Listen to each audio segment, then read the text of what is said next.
They pressed ice against their ears, lit a match to sterilize the needle, and placed an apple beneath the earlobe.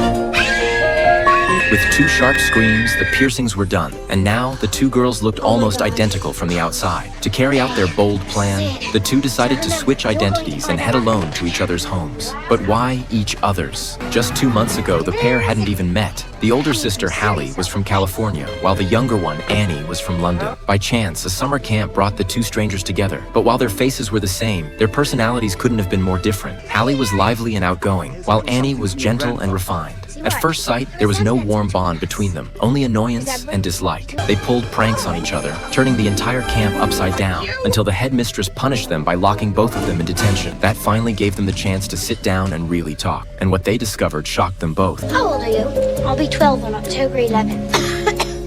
So will I. Not only were their birthdays on the same day, but their tastes matched as well. They both liked dipping Oreos in peanut butter, and they were both allergic to strawberries. Hallie only had a father, Annie only had a mother, and both had photos of their parents torn in half. At that point, the truth was undeniable. Each girl pulled out her treasured half photo, and when placed together, the picture was complete. After 11 long years, they finally realized they were twin sisters. That night, the 2 stayed up in bed, talking endlessly. Hallie wanted to know everything about their mother, while Annie longed to hear about their father. It was then that Hallie came up with a daring idea. Since one wanted to meet mom, and the other longed to meet dad, why not switch places and each go find the parent they had never known? Annie quickly agreed. Even if they were caught, they'd just be sent back, and at least their parents would be forced to see each other again, maybe even rekindle their relationship. So from the next day on, they studied each other's lives, mimicking habits and mannerisms. Annie even cut her hair short and put in earrings, until she looked nearly identical to Hallie. When the 2 months of camp ended, they put on each other's clothes and set out for their new homes. For Hallie, things went smoothly. The family's butler who picked her up noticed nothing strange and quickly brought her back home. There, she finally saw the woman she had dreamed of for years. Hallie ran into her mother's arms, and for the first time in 11 years, she felt the warmth of her embrace and couldn't bear to let go.